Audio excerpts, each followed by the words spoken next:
नमस्कार, स्वागत है आपका लाइव न्यूज में और मैं हूं आपके साथ अविना रावत। रुक करें खबरों का, लेकिन उससे पहले एक नजर हेडलाइंस पर। उत्तराखंड एवलांच, अब तक 47 मजदूर बचाए गए, 8 की तलाश जारी। अभी यूपी बिहार समेत 6 राज्यों के पीएम ने सीएम से की बात। आज से 3 दिन के गुजरात दौरे पर जाएंगे पीएम मोदी। NBWUL बैठक की अध्यक्षता करेंगे प्रधानमंत्री मोदी। बीजेपी अध्यक्ष जेपी नड्डा आज कटरा दौरे पर, दोपहर 12:30 पर वैष्णो देवी मंदिर पहुंचेंगे। दिल्ली विधानसभा में हेल्थ डिपार्टमेंट पर सीएजी रिपोर्ट पेश, मोहल्ला क्लिनिक में टॉयलेट नहीं, स्टाफ की कमी, बड़े ऑपरेशन के लिए लंबा इंतजार।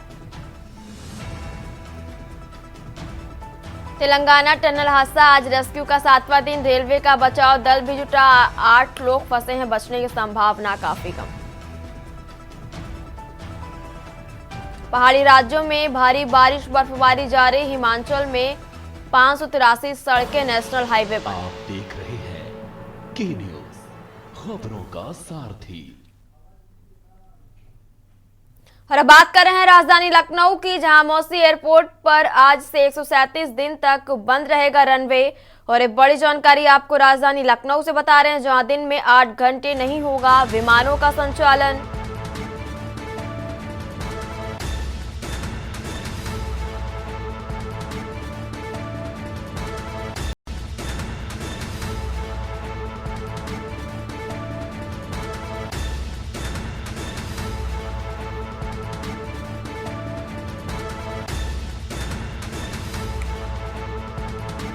और लखनऊ एयरपोर्ट के रनवे पर 15 जुलाई तक ये काम चलेगा। और एक बड़ी जानकारी आपको राजधानी लखनऊ से बता रहे हैं, जहां सुबह 10 बजे से शाम 6 बजे तक रनवे बंद रहेगा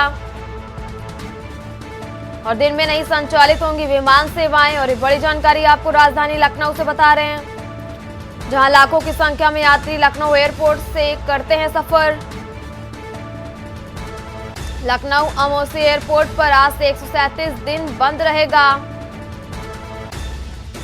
और दिन में 8 घंटे नहीं होगा विमानों का संचालन।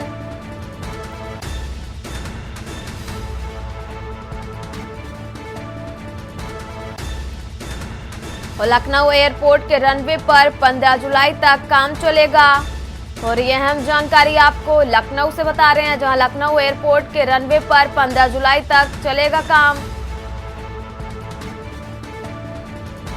सुबह 10 बजे से शाम 6 बजे तक ये काम चलेगा, दिन में नहीं संचालित होंगी विमान सेवाएं। और ऐसे खबर पर बातचीत के लिए हमारे साथ अभ्युदय अवस्थी जुड़े हुए हैं। अमौसी एयरपोर्ट पर अभ्युदय जी, बंद रहेगा और आज से 137 दिन तक इसको बंद रखा जाएगा और दिन में 8 घंटे विमानों का संचालन पर रोक लगा दी गई है, क्या कुछ है पूरी जानकारी? जी वरना देखिए, ऐसा है कि जिस हिसाब से सरकार के अपग्रेडेशन के कार्य चल रहे हैं, जो पर्यटक आ रहे हैं और लोग यहाँ पर यात्राएं अब अधिक करते हैं, उस हिसाब से सरकार सभी एयरपोर्ट को अपग्रेड कर रही है। और अपग्रेडेशन का कार्य में जो टैक्सी वे का निर्माण किया जा रहा है, सरकार सुविधा ही देने का प्रयास कर रही है। तो यात्रियों की सुविधा के लिए 137 दिन तक लगभग असुविधा उठानी पड़ेगी। सिर्फ सुबह 10 से 6 बजे तक रनवे बंद रखा जाएगा और इसकी मरम्मत का कार्य किया जा रहा है, उसका एक्सटेंशन किया जा रहा है, अपग्रेडेशन किया जा रहा है। इसी कारण रनवे को बंद रखा जाएगा। जी वो अभ्युदय जी, आपको बहुत बहुत शुक्रिया तमाम जानकारी हमारे दर्शकों के साथ साझा करने के लिए। और राजधानी लखनऊ से आपको ये बड़ी खबर बता रहे हैं, जहां रनवे की मरम्मत, समानांतर टैक्सवे का निर्माण कार्य आज से शुरू होगा और लखनऊ एयरपोर्ट के रनवे पर 15 जुलाई तक ये काम चलेगा।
और अगली खबर भी आपको राजधानी लखनऊ से बता रहे हैं, जहां यूपी पीसीएल के 2 डिस्कॉम का निजीकरण का मामला और निजीकरण के लिए सलाहकार फर्म का टेंडर आज। और बड़ी जानकारी आपको बता रहे हैं, जहां निजीकरण के लिए सलाहकार फर्म का टेंडर आज। पूर्वांचल दक्षिणांचल के लिए ट्रांसैक्शन कंसल्ट के लिए ये टेंडर होगा। और विद्युत कर्मचारी संयुक्त संगम समिति ने प्रदर्शन का ऐलान किया। और एक बड़ी जानकारी आपको लखनऊ से बता रहे हैं, जहां विद्युत कर्मचारी संयुक्त संघर्ष समिति ने प्रदर्शन का भी ऐलान किया है और प्रदेश भर में विरोध प्रदर्शन का ऐलान किया है। और 3 मार्च को प्रदेश भर में प्रदर्शन करेंगे विद्युत कर्मी। यूपी पीसीएल के 2 डिस्कॉम का निजीकरण का ये मामला। निजीकरण के लिए सलाहकार फर्म का टेंडर होगा आज।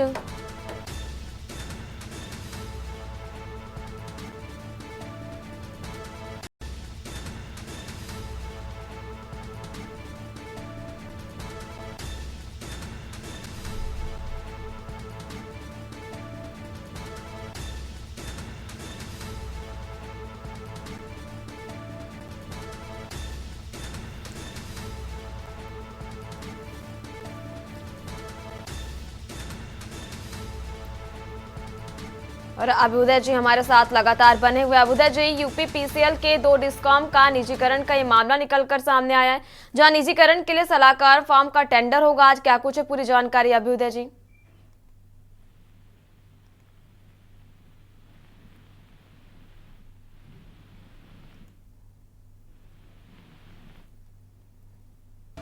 और बड़ी जानकारी आपको लखनऊ से बता रहे हैं।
और अगली खबर भी आपको राजधानी लखनऊ से बता रहे हैं, जहां डीएम को वक्फ संपत्ति घोषित करने का अधिकार। और एक बड़ी जानकारी आपको लखनऊ से बता रहे हैं, वक्फ संपत्ति घोषित करने का अधिकार डीएम को मिलेगा। और 14 अहम बदलाव के साथ वक्फ विधेयक पेश होगा। और एक बड़ी जानकारी आपको लखनऊ से बता रहे हैं, जहां वक्फ संशोधन विधेयक संसद में पेश किया जाएगा। और वक्फ संपत्ति को लेकर होने वाले विवादों पर विराम लगेगा।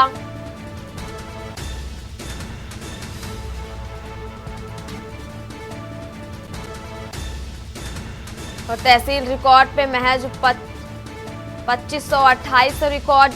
और संयुक्त संसदीय समिति ने दिए कई सुझाव। और सूत्रों के हवाले से ये बात निकलकर सामने आ रही, जहां संयुक्त संसदीय समिति ने दिए कई सुझाव।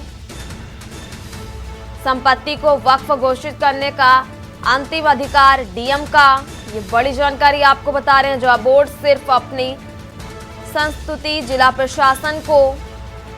और सत्र में वक्फ संशोधन विधेयक को मंजूरी मिलने की उम्मीद। और खबर लखनऊ से, जहां डीएम को वक्फ संपत्ति घोषित करने का अधिकार। और वक्फ संपत्ति घोषित करने का अधिकार डीएम को मिलेगा। राजधानी लखनऊ से आपको ये अहम जानकारी बता रहे हैं, जहां 14 अहम बदलाव के साथ वक्फ विधेयक पेश होगा। और वक्फ संशोधन विधेयक संसद में पेश किया जाएगा। और अहम जानकारी आपको लखनऊ से बता रहे हैं, जहां वक्फ संपत्ति को लेकर होने वाले विवादों पर विराम लगेगा।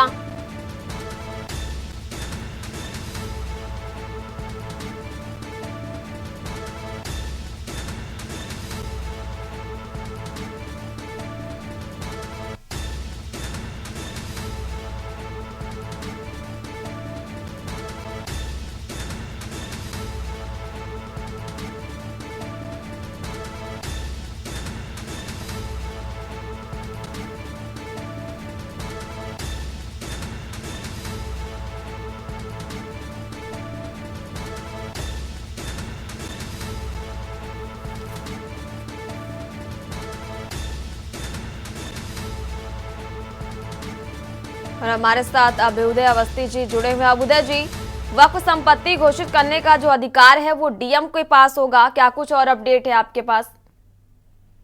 देखिए, वक्त संपत्तियों को लेकर तमाम विवाद देखे गए हैं और सरकार की भी मंशा है कि इन विवादों को अब सुलझाया जाए, किसी तरह वक्फ बोर्ड पर अपना नियंत्रण बनाया जाए। इसीलिए जिलाधिकारी को इसकी कमान देने की कवायद है और जो संशोधन लागू किए जाएंगे उससे उम्मीद है कि आगे चलकर वक्फ जमीनों के विवाद जो है सुलझ सकेंगे। दूसरे वक्त समितियां अब जिला प्रशासन को प्रस्ताव देंगी, तब जिला प्रशासन उस पर निर्णय लेगा।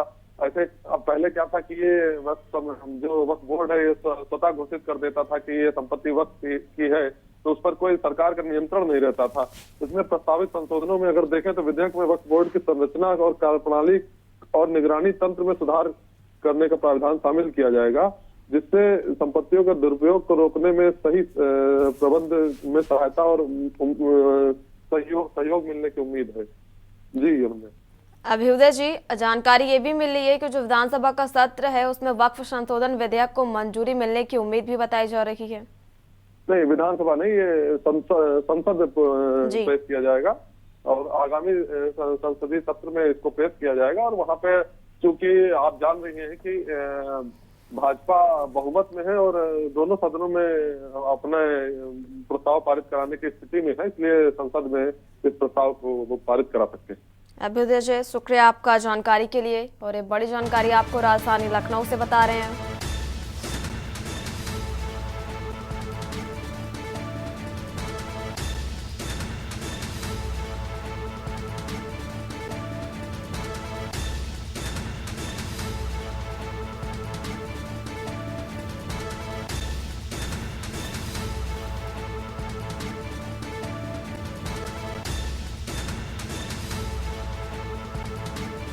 संपत्ति को वक्फ घोषित करने का अंतिम अधिकार डीएम का होगा।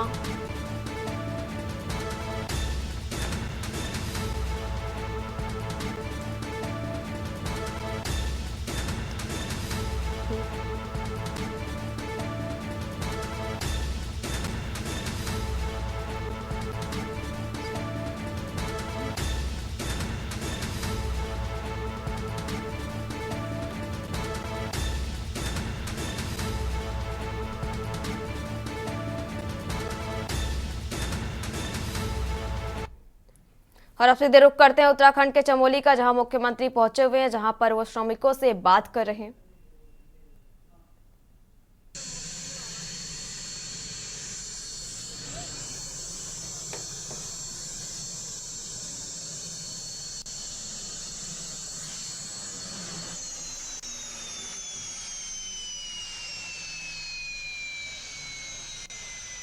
और उत्तराखंड के चमोली में एक बड़ा हादसा हुआ था और यहाँ के माड़ा गांव में ग्लेशियर टूटने से भारी तबाही मच गई थी और इसकी चपेट में आकर 57 मजदूर दब गए थे, जिनमें से काफ़ी मजदूरों को रेस्क्यू कर बाहर भी निकाल लिया गया था।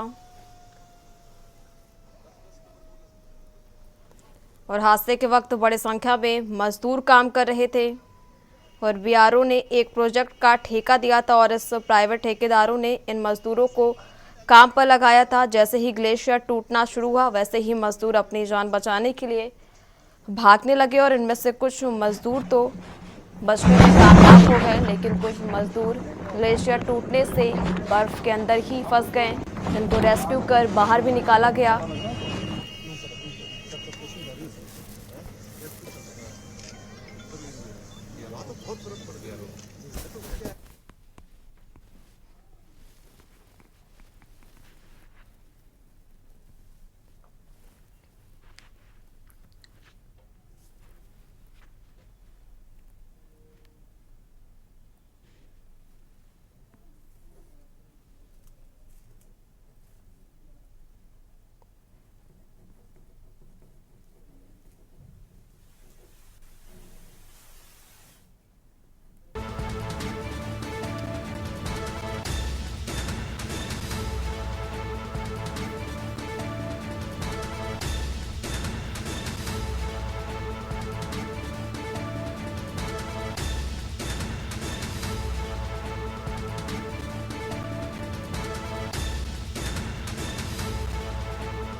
सभी को रेस्क्यू किया जा रहा है और हमारे सेना के लोग, एनडीआरएफ के लोग, आईटीबीपी के और जिला प्रशासन, आपदा प्रबंधन, सारे लोग अभी बचाव कार्य में लगे हुए हैं। यहाँ पर काफ़ी ज़्यादा बर्फबारी है और सभी मार्ग पूरी तरह से बंद हैं। कहीं 10 फुट 12 फुट से भी ज़्यादा बर्फबारी हो रखी है और लगातार हमारा प्रयास यही है कि जो लोग अभी रह गए हैं उनको भी जल्दी से जल्दी बाहर निकाला जाए और जो लोग अभी 14 लोग और मिले हैं उन सभी को वहाँ से रेस्क्यू करके यहाँ जोशीमठ लाया जा रहा है और सभी अभी सुरक्षित हैं।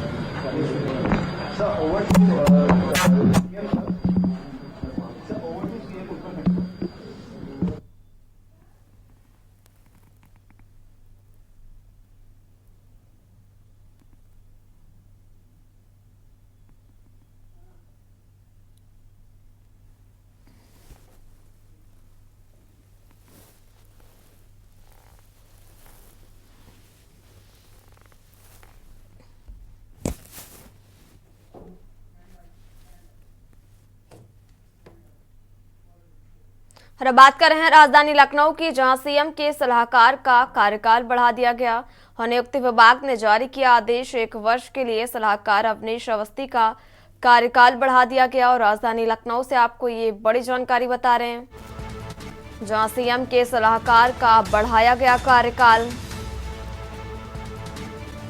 और नियुक्त विभाग ने जारी किया आदेश। 1 वर्ष के लिए सलाहकार अवनीश अवस्थी का बढ़ा कार्यकाल, तीसरी बार बढ़ाया गया सलाहकार के रूप में कार्यकाल। सीएम के भरोसेमंद अफसर माने जाते हैं अवनीश अवस्थी। 28 फरवरी 2026 तक के लिए बढ़ाया गया कार्यकाल। वर्ष 2022 में सेवानिवृत्त हुए थे अवनीश अवस्थी। सेवानिवृत्त के बाद प्रशासनिक मामलों के बने सलाहकार। खबर लखनऊ से, जहां सीएम के सलाहकार का कार्यकाल बढ़ा दिया गया और नियुक्त विभाग ने जारी किया आदेश। 1 वर्ष के लिए सलाहकार अवनीश अवस्थी का बढ़ा कार्यकाल, तीसरी बार बढ़ाया गया सलाहकार के रूप में कार्यकाल।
और अब बात कर रहे हैं राजधानी लखनऊ की, जहां नोएडा प्राधिकरण पर सीबीआई की जांच शुरू। कोर्ट के आदेश पर सीबीआई ने जांच शुरू की। 10 बिल्डरों ने डाली थी याचिका। लखनऊ से आपको ये खबर बता रहे हैं, जहां नोएडा प्राधिकरण पर सीबीआई की जांच शुरू और कोर्ट के आदेश पर सीबीआई ने ये जांच शुरू की है। 10 बिल्डरों ने डाली थी याचिका। कल सीबीआई की टीम ने अधिकारियों से पूछताछ की थी। स्पोर्ट्स सिटी घोटाले में हाईकोर्ट ने जांच के आदेश दिए। हाईकोर्ट ने सीबीआई और ईडी को जांच के आदेश दिए। बिल्डरों की याचिका पर जांच के निर्देश जारी। स्पोर्ट्स सिटी में ओसीसीसी हटाने के लिए डाली गई याचिका। और सीबीआई को भ्रष्टाचार की जांच करने के आदेश भी दिए गए।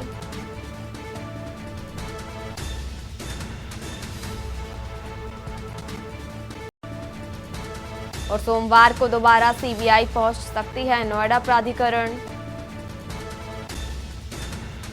बिल्डरों के आवंटन स्पोर्ट्स सिटी परियोजना की जांच जारी। खबर लखनऊ से, जहां नोएडा प्राधिकरण पर सीबीआई की जांच शुरू।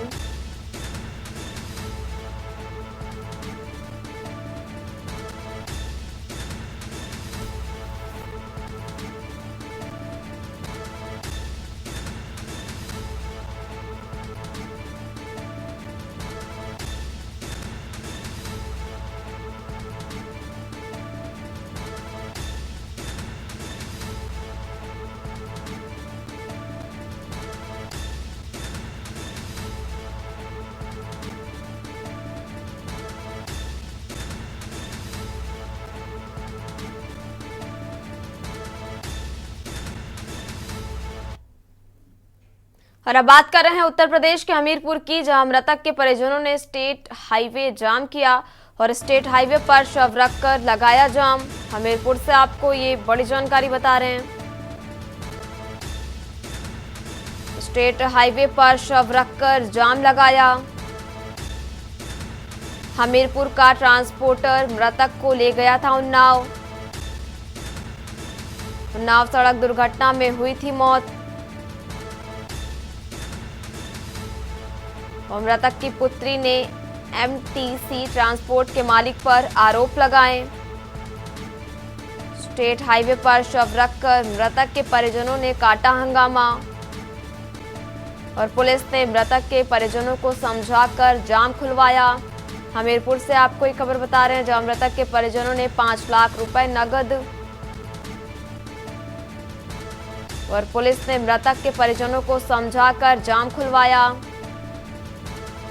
मृतक के परिजनों ने 5 लाख रुपए नगद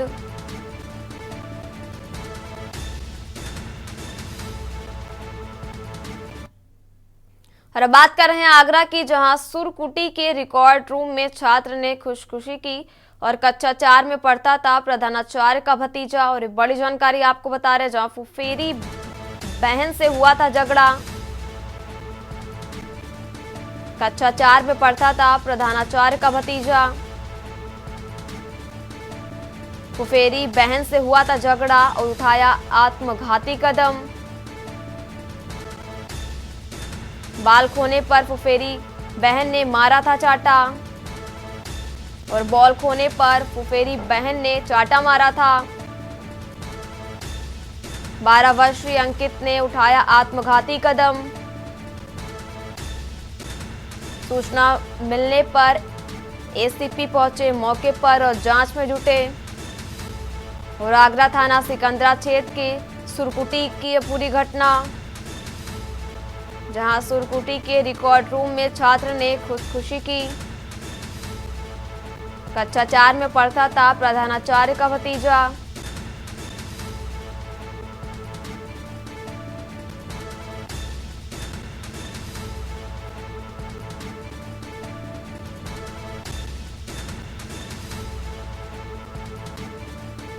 और बॉल खोने पर फुफेरी बहन ने चाटा मारा था।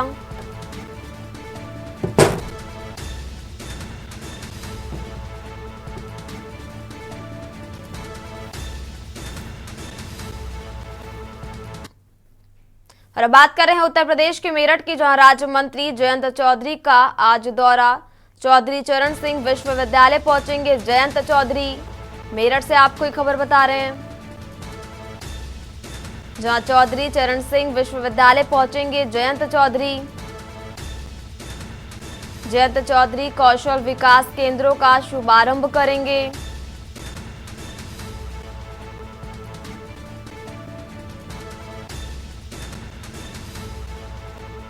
और राज्य मंत्री जयंत चौधरी का आज दौरा।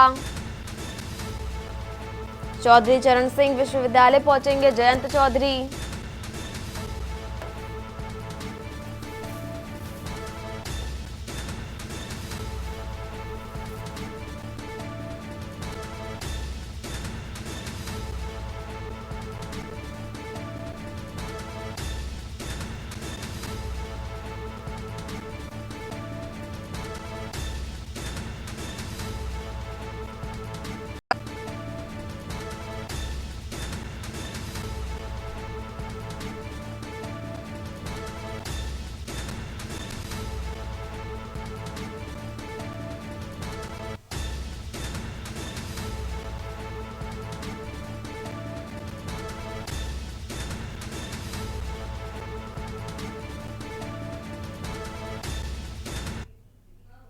और अब बात कर रहे हैं अलीगढ़ के, जहां फायरिंग बाजों का आतंक, अज्ञात दबंग युवाओं ने फायरिंग की और फायरिंग से एक युवक के पेट में गोली लगी।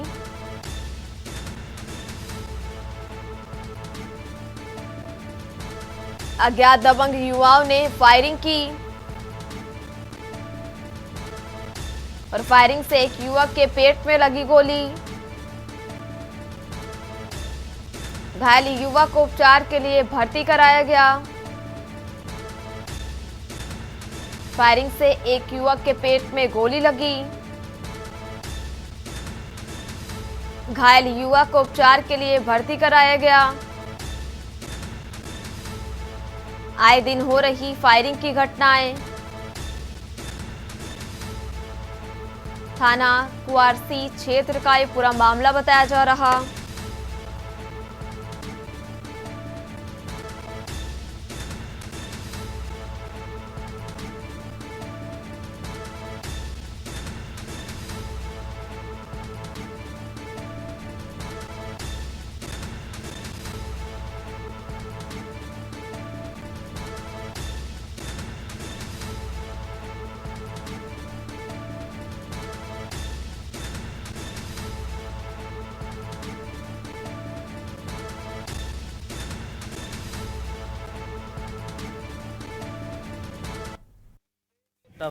मैं जीवनगढ़ में 10 नंबर गली में रहता हूँ, पानी के प्लांट के पास।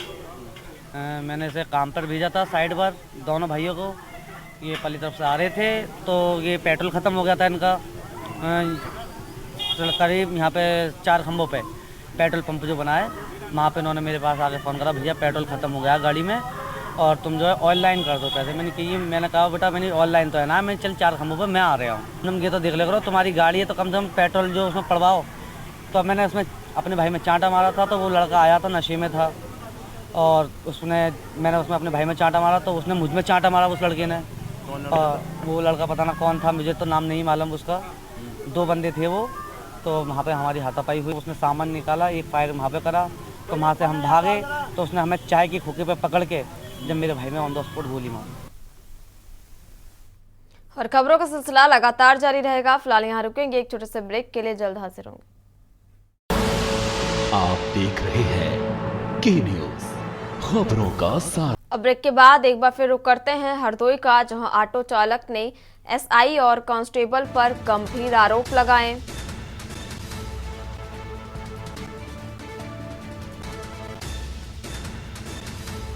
और ऑटो चालक ने पिटाई का लगाया गंभीर आरोप। एसआई कांस्टेबल पर पीड़ित ने गंभीर आरोप लगाए। पुलिस कर्मियों ने जबरदस्ती ऑटो चालक को पकड़ा। चालक की पिटाई करते हुए थाने लेकर गए पुलिसकर्मी।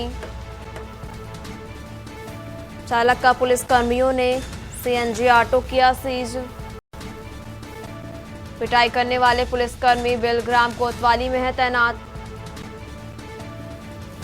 बेलग्राम कोतवाली क्षेत्र का ये पूरा मामला बताया जा रहा। और खबर हरदोई से, जहां ऑटो चालक ने एसआई और कांस्टेबल पर गंभीर आरोप लगाए। ऑटो चालक ने पिटाई का लगाया गंभीर आरोप।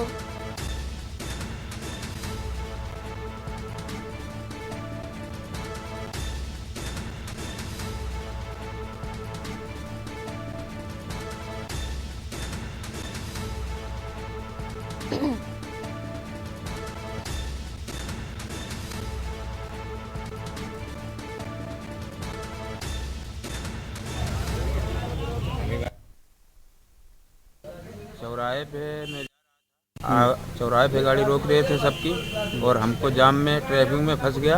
सवारी उतार के, कौन सी गाड़ी थी? सीएनजी। अच्छा, तो सवारी उतार के बोला चल इधर थाने। मैं चला तो इसे मेरे ताड़ पाड़ थप्पड़ मारते थे। किसने थप्पड़ मारे? जोगिंदर सिंह। और थाने ले जाके मारते ले गए और वहाँ गाड़ी सीज करती।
और अब बात कर रहे हैं मथुरा की, जहां बिगड़े मौसम ने किसानों को भारी नुकसान पहुंचाया है और ये स्थिति वाकई में चिंताजनक है। बारिश और ओलों के कारण गेहूं, सरसों, आलू जैसी फसलों को बुरी तरह से नुकसान हुआ। तेज हवाओं के कारण गेहूं की फसल गिर गई, जिससे उत्पादन में और कमी हो सकती है और ये किसानों के लिए बहुत बड़ा आर्थिक झटका है, क्योंकि उनकी मेहनत और निवेश दोनों ही प्रभावित हो रहे हैं। खासकर गेहूं की फसल के गिरने से किसानों को भारी नुकसान हुआ है, जो उनकी साल भर की कमाई का एक हिस्सा होता है। इससे किसानों का जीवन और भी कठिन हो गया है। इसके अलावा सरसों और आलू की फसलों पर भी बुरा असर पड़ा है, जो उनके लिए अत्यधिक महत्वपूर्ण होते हैं।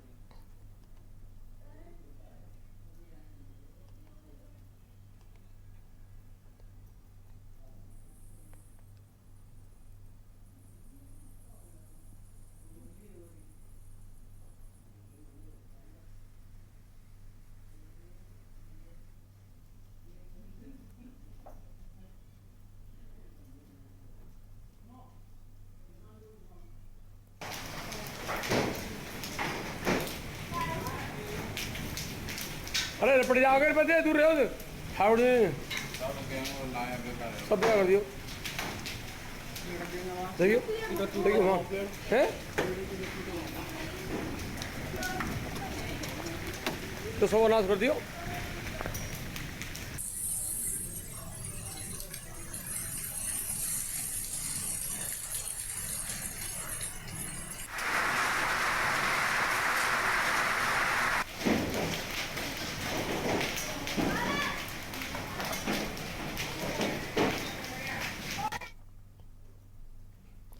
बिजनौर में देर शाम एक विवाद ने हिंसक रूप ले लिया। बहन का रिश्ता तय करके लौट रहे लोगों की बस को कमालपुर गांव के युवकों ने रोक लिया। घटना नेहटौर कोतवाली देहात मार्ग पर एक बेकरी के सामने हुई। घटना की शुरुआत हुई जब बस की चपेट में एक साइकिल सवार युवक बाल बाल बच गया। इसके बाद उनने अपनी साइकिल बस के आगे लगा दी और फोन करके अपने गांव के लोगों को बुलवा लिया। कुछ ही देर में लाठी डंडों से लैस करीब 2 दर्जन युवक बाइक पर सवार होकर मौके पर पहुंच गए। युवकों ने पहली बस चालक से गाली गलौज की। जब बस में सवार यात्रियों ने इसका विरोध किया तो युवक ने उन पर हमला कर दिया और हमलावरों ने बस के शीशे तोड़ दिए और यात्रियों के साथ मारपीट भी की। और इस हमले में वर्षा शर्मा और अमित शर्मा गंभीर रूप से घायल हो गए। दोनों को सीएचसी नेहटौर में भर्ती कराया गया। कोतवाली धीरेश सोलंकी ने फोन कर बताया कि आरोपी को हिरासत में ले लिया गया है और मामले की जांच की जा रही है।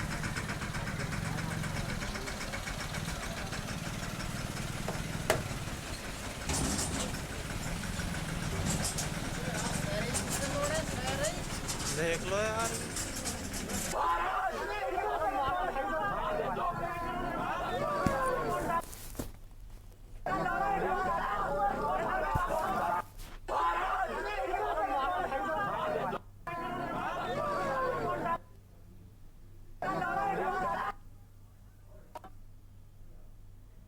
रुक करते हैं अगली खबर का। अलीगढ़ मुस्लिम विश्वविद्यालय में भीम आर्मी के चीफ और नगीना के लोकसभा सांसद चंद्रशेखर आजाद पहुंचे। यहाँ उन्होंने एक कार्यक्रम में शिरकत की और विभिन्न मुद्दों पर अपने विचार व्यक्त किए।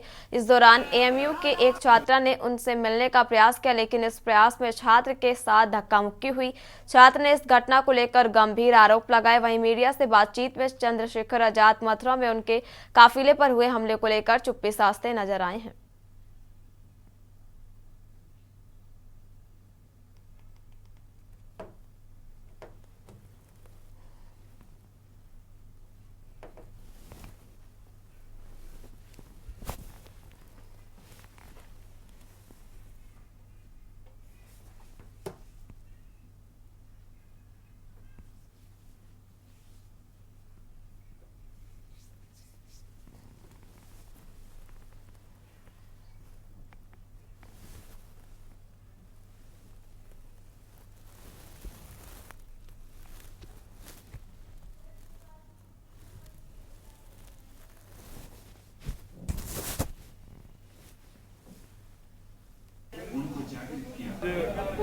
मैं टीचर एसोसिएशन से एक दिन दिल्ली में मिला था। एएमयू से देश से जुड़े कई विषयों पर मेरी उनसे चर्चा और आज मैं उनके द्वारा मुझे यहाँ सम्मान समारोह के कार्यक्रम में बुलाया, गेट टुगेदर में। मैं उनके लिए उस पूरी एसोसिएशन का और सभी टीचर्स का धन्यवाद करते। कुछ विषय हैं जिन पे बात होनी चाहिए। आज काफ़ी उन विषयों पर चर्चा हुई और उम्मीद है कि ये विषय कल की ताकत बनेंगे और मैं ये विश्वास दिलाता हूँ एमयू के साथ, एमयू से जुड़ा कोई भी विषय होगा, चाहे वो पार्लियामेंट पर, सड़क में, मैं एमयू के साथ खड़ा हूँ।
और अब बात कर रहे हैं राजधानी दिल्ली की। इस बीच बड़ी जानकारी आपको दिल्ली से बता रहे हैं।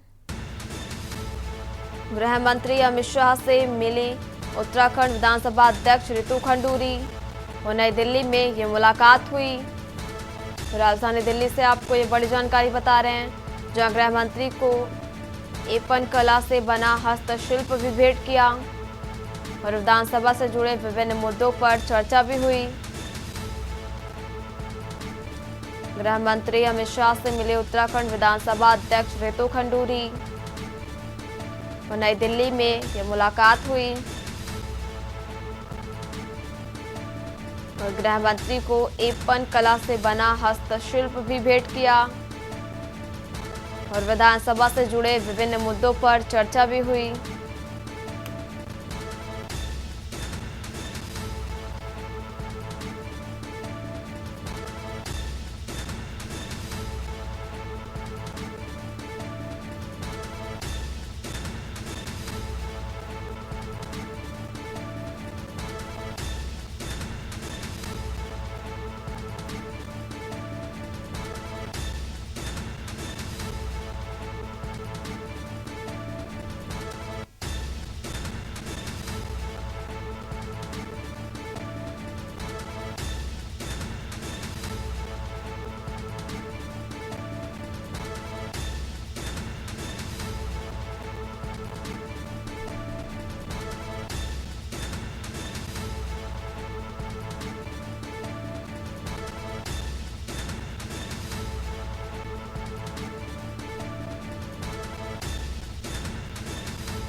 और अगली खबर भी आपको राजधानी दिल्ली से बता रहे हैं। और इस बीच बड़ी जानकारी दिल्ली से, जहां बिहार सीएम नीतीश कुमार का जन्मदिन आज। प्रधानमंत्री मोदी ने शुभकामनाएं दी। प्रधानमंत्री नरेंद्र मोदी ने ट्वीट कर जन्मदिन की बधाई दी और देश भर के नेताओं ने नीतीश कुमार को दी शुभकामनाएं और प्रधानमंत्री मोदी ने शुभकामनाएं दी और प्रधानमंत्री नरेंद्र मोदी ने ट्वीट कर जन्मदिन की बधाई दी। देश भर के नेताओं ने नीतीश कुमार को शुभकामनाएं दी।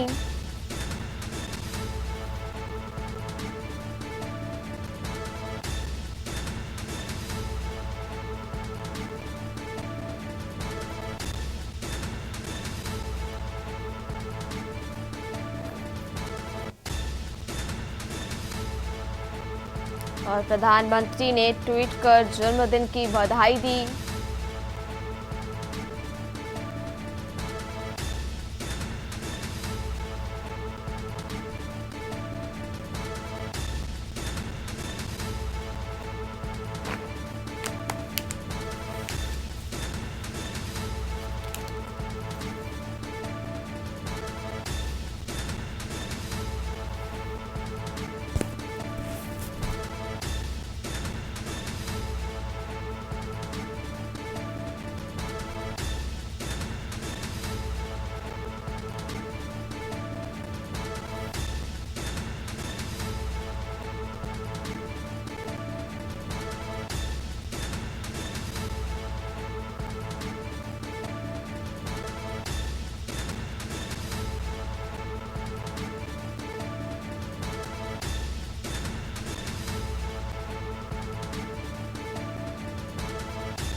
और अब बात कर रहे हैं राजधानी लखनऊ की। इस बीच बड़ी जानकारी आपको लखनऊ से बता रहे हैं, जहां एमआई ग्रुप की परियोजनाओं का सीपीडब्ल्यू मूल्यांकन करेगा और आयकर विभाग पहले से करा रहा मूल्यांकन, बढ़ेंगी मुश्किलें।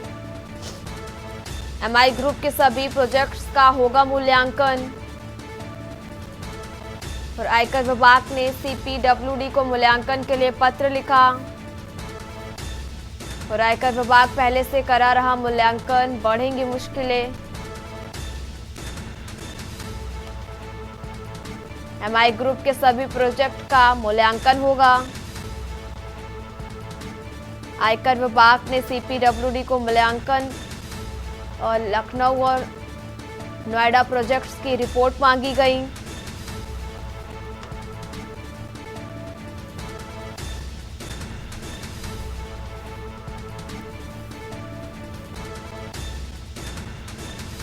और बात कर रहे हैं बहराइच की। इस बीच बड़ी जानकारी आपको बहराइच से बता रहे हैं और अहम जानकारी बहराइच से, जहां हल्की हवाओं के साथ बारिश, लुढ़का पारा, अचानक हल्की और हवाओं के साथ शुरू हुई बारिश। 2 दिनों से आसमान में छाए थे काले बादल।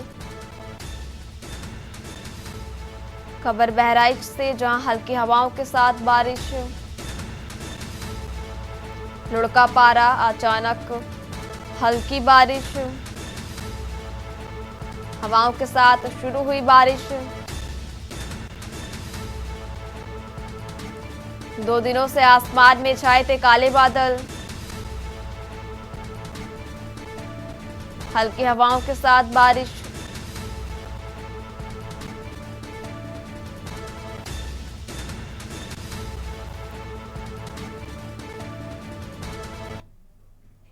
फिलहाल इस बुलेटिन में मेरे साथ इतना ही। आप देखते रहिए के न्यूज़ इंडिया। नमस्कार। आप देख रहे हैं के न्यूज़, खबरों का सारथी।